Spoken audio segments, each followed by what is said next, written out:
Okay, so make sure you're following along. Feel free to highlight your definitions, but do follow along. So first definition that you need to understand, Aboriginal people means a group of people who inhabited a land from the earliest times or before the arrival of colonists. Now, how many of you, after that explanation, definition, how many of you think of, Aboriginal, Indigenous people in Canada and the colonists being Europeans? You can just raise your hand. What about it? Right? When we read that, we think of North America, do we not? Yeah. Okay, but Indigenous, Aboriginals people, they're all over the place. There's some in North America, right? You just mentioned. So in South America as well, there would have been Indigenous people that lived there. And the colonists can be from any group of people. Germany. Right? Could be from Germany, could be from Australia, could be from Japan, parts of Asia, wherever. Right? So this first point, what I'm trying to connect it to is in grade 10, you learn a lot about cultural contact when groups come together. And your curriculum really just focuses on when European people showed up someplace, but the reality is people have been moving around all of history. Right? Indigenous peoples are the earliest known inhabitants of an area. The term includes First Nations, Inuit, and Métis people. The term First Nations has historically excluded the Métis and Inuit people. Does anyone know kind of why? Why were the Métis excluded from First Nations? Because the Métis people are First Nations with French people. Yeah, so they're a mix of both First Nations, some local tribe, and potentially French people. I think mostly it was French people, but I think some explanations also say just any European mix. Right. Okay. What about Inuit peoples? That one's a little bit more trickier. Even I don't know the best answer for that. Well, because their culture is very distinct from other First Nations people. They have different ways of life and how they harvest meat and just how they live and everything, their shelters and things like that. Yeah, I'd say that's reasonable, right? They're a little bit more distinct, they're a little bit more different, and they're also a little bit more isolated, right? Just living where they do. Okay. Indian is a term that is discouraged because the people who live here are not from India. Native is also discouraged as it is considered uncivil in respectful conversations. Okay, now I will just give you some life experience. It really depends on the person you're talking to. I've met many Indigenous peoples. They don't really care if you call them Indigenous, First Nations, Native, right? People are going to vary on that, but it's really up to you and your relationship with that individual or with that group. If you want to call them by their tribal name, whatever. It's important to call people what they call themselves. So if a group calls themselves, I'm not even going to try saying that word. If they have a particular name, try to learn that name, give it a chance. Okay. Maybe accept that they're going to struggle the first couple of times they attempt the name. But try your best to learn that if it's something that's important to both parties involved, right?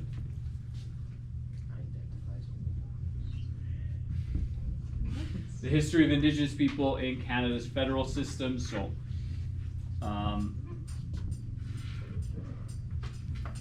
Aboriginal people, to some degree, were not invited to the conversation of creating the country.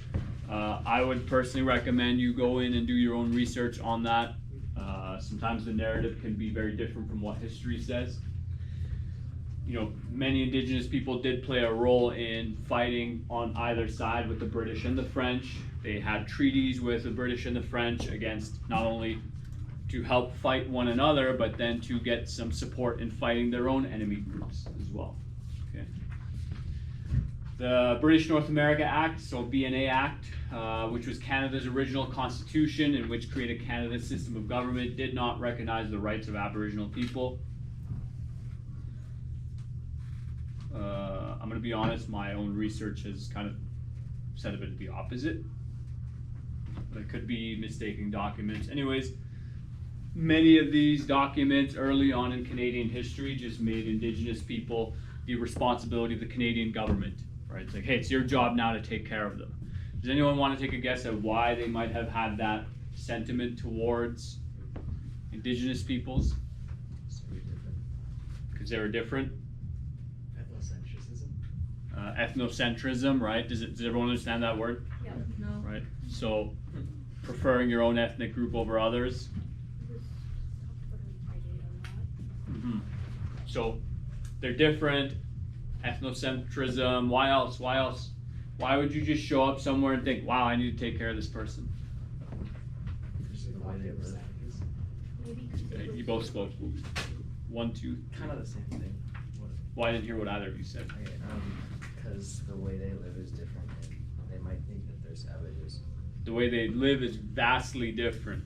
Right? Let's not hold back. Right? Yeah. Is that what you wanted to say? Because it was their land, or they were there first, I guess.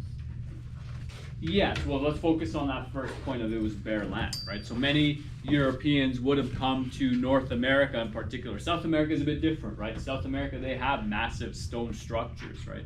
They have these cities and towns and areas that are so developed that, you know, they didn't really fully understand, well, how did these people make this? And I've gone out, and some theories suggest that because of how many Indigenous people died due to disease, it's possible that the people left over didn't understand how to build those things themselves either, right? A lot of that knowledge would have been lost, right? Like they didn't have USB sticks where you could just go, oh yeah, that's in the building massive buildings file. Just read the instructions. Okay. But in North America, it's different. We don't see nearly as many massive stone or wooden structures, right? So they would have shown up here. They would have seen what they at the time, many of them considered like, oh, these people are living like savages. They're just living out in the woods. Many of them, have you ever seen like paintings and whatnot of Europeans and Indigenous people meeting? Okay, how would you describe the way these groups were dressed? They weren't wearing clothing items. They just had coverings for different parts of the body. If, right?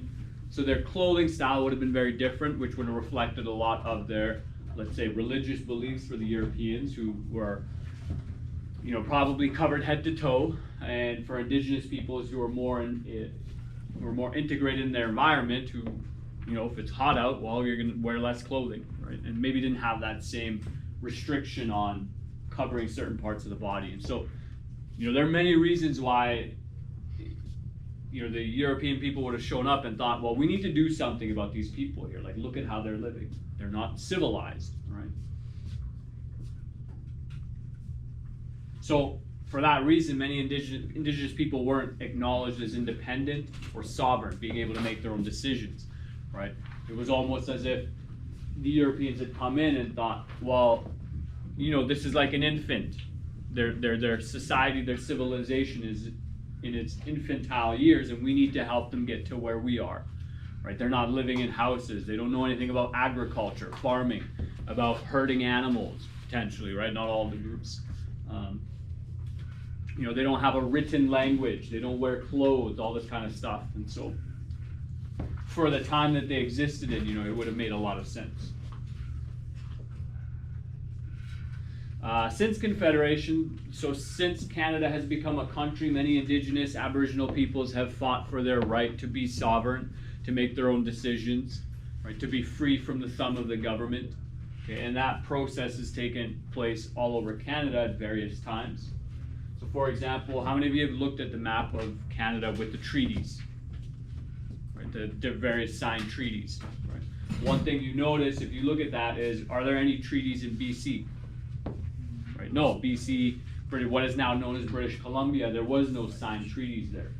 The Canadian government just went right through and made a railroad connecting the east and west side of the country without signing treaties in that area. And so the people in BC have been fighting for their rights ever since. And with the argument that, hey, well, your government never signed any agreements with us. Like, this is still our land. You don't govern over us. Right? Anyways, though, with more modern forms of elections, so some points to bring up here. First Nations people find it difficult to elect representatives because they make up less than 10% of Canada's population and are dispersed across the country, right? So they make up a small part of the population nowadays, so less than 10% means less than 4 million people across Canada. And because we have representation, or because of the way our politics work, you know, they can't get enough people to vote.